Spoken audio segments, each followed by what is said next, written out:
सलाम अलैकुम मेरे प्यारे भाई लोग तुम लोग कब तक ऐसा नहीं समझेगा कि वो तो गाइज अगर आपके पास भी इमरत आईडी है तो ये 7 नए जो नियम बताए गए हैं ये नियम आप जान लें, नहीं तो बहुत बड़ी मुसीबत में पड़ सकते हो। आपके ऊपर जुर्माना भी लग सकता है और आपको मालूम भी नहीं चलेगा। इसलिए ये 7 नियम को ज़रूर फॉलो करें। स्टेप बाय स्टेप आपको बताने वाला हूँ, क्योंकि आईपीसी के जो वेबसाइट है उससे रिलेटेड एक आर्टिकल आया है और उस आर्टिकल में बताया गया ये 7 नियम के बारे में।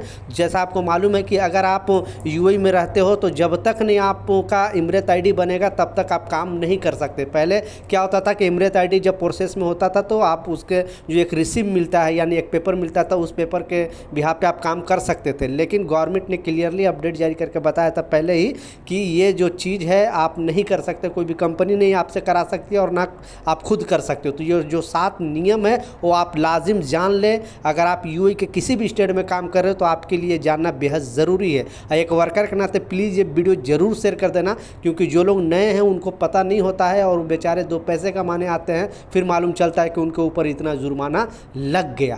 तो चलिए स्टार्ट करता हूँ, बताता हूँ अपडेट के बारे में। तो पहला ये जो अपडेट है आपको जानना बेहद ज़रूरी है। पहले स्क्रीनशॉट पर भी बारी बारी से लगा कर आपको दिखा रहा हूँ, क्योंकि ये मोहरे ने भी अपडेट जारी करके बताया था। आईपीसी की जो वेबसाइट है उस पर भी ये चीज़ आया है आर्टिकल, और ये सारे लोगों के लिए है। ये आप छोटी कंपनी में काम कर रहे हो, बड़ी कंपनी में काम कर रहे हो, या किसी मॉल में काम कर रहे हो, किसी होटल में, कहीं पर भी काम कर रहे हो, यूएई में बेसिकली जो कामगार हैं उन लोगों के लिए ये नियम खास तौर पे है, क्योंकि वहाँ के लोकल लोग हैं उन पर ये नियम ज़्यादातर लागू उतना नहीं होता है। क्योंकि आपको मालूम है कि जो लोग लोकल होते हैं उनको बेनिफिट ऐसे भी मिलते रहता है। तो जो लोग कामगार हैं, जैसा मालूम है कि लगभग 40 लाख भारतीय यूएई के अंदर रहते हैं। दुनिया में सबसे ज़्यादा रहने वाले भारतीय हैं वो है यूएई के अंदर, बाकी अदर कंट्री में रहते हैं, लेकिन 40 लाख भारतीय। इसलिए एम्बेसी की तरफ से भी अपडेट जारी किया है और लोगों को अवेयर करने के लिए बताया गया है कि ये 7 नियम आपके लिए जानना बेहद ज़रूरी है। तो पहला जो नियम इसमें बताया जा रहा है,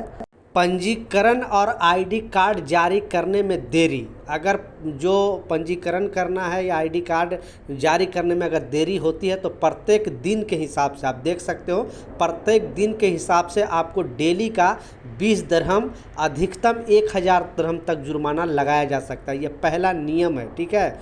दूसरा जो नियम बताया जा रहा है, पहचान पत्र की समाप्ति तिथि से 30 दिन के बाद नवीकरण, यानी आपका जो इमरत आईडी एक्सपायर हो गया है और 30 दिन बाद अगर आप इसको फिर से रिन्यूअल कराते हो या रिन्यूअल कराने के लिए देते हो तो उसमें भी आपको प्रत्येक दिन के हिसाब से 20 दिरहम डेली का जुर्माना लगेगा और अधिकतम जो लग सकता है वो 1000 दिरहम जुर्माना लगेगा। तो ये दोनों नियम जान लें।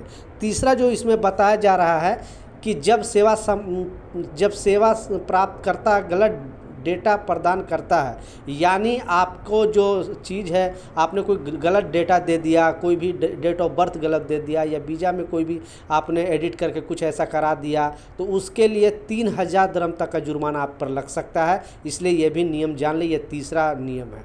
चौथा नियम जो बताया जा रहा है, सिस्टम उपयोगकर्ता, यानी जो सिस्टम चलाते हैं एप्लीकेशन टाइप करने में अशुद्धि, मतलब वो सही से वो टाइपिंग नहीं कर पाते हैं और आप उसमें देखते नहीं, क्योंकि टाइपिंग करके आपको दे देगा और आपको बोलेगा कि आप ये देखो सही है गलत है, और आपने उनको एक्सेस दे दिया कि ठीक है।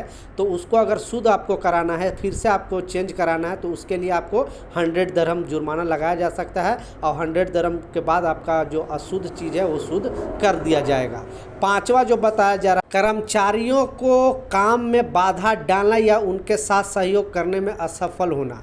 बहुत सारे कंपनी बोलती है कि नहीं आपका इमरत आईडी थोड़ा टाइम लगेगा, बाद में लगेगा। तो बेसिकली एक कंपनी लोग पर है, अगर वो काम में बाधा डालते हैं या आपको सहयोग नहीं करते तो उन पर 5000 दिरहम तक का जुर्माना लगाया जा सकता है। ऐसे प्रतिष्ठान के लिए वीज़ा प्रवेश परमिट जारी करना जो कोई गतिविधि नहीं करता हो, या कहीं से भी, मतलब ऐसे नहीं जो उनको लाइसेंस नहीं और कहीं से आपने इमरत आईडी बनवा रहा है उसमें एडिट करके ऐसा कुछ करके, तो उस जो गतिविधि करने वाले हैं उन पर 20,000 दिरहम तक का जुर्माना लगाया जा सकता है। सातवां जो इसमें बताया जा रहा है, सिस्टम का दुरुपयोग करना, यानी कोई भी सिस्टम का दुरुपयोग करता है तो उस पर 5,000 दिरहम तक का जुर्माना लगाया जा सकता है। तो इसमें 3-4 जो नियम है वर्कर के लिए है, 2-3 नियम है कंपनी के लिए और 1-2 नियम जो है वो जो टाइपिंग सेंटर करते हैं उनके लिए। कोई भी कन्फ्यूजन नीचे कमेंट सेक्शन में ज़रूर पूछे, मैं ज़रूर आपको रिप्लाई करूँगा। मिलता हूँ नए अपडेट के साथ, नई जानकारी के साथ। जब तक जय हिंद।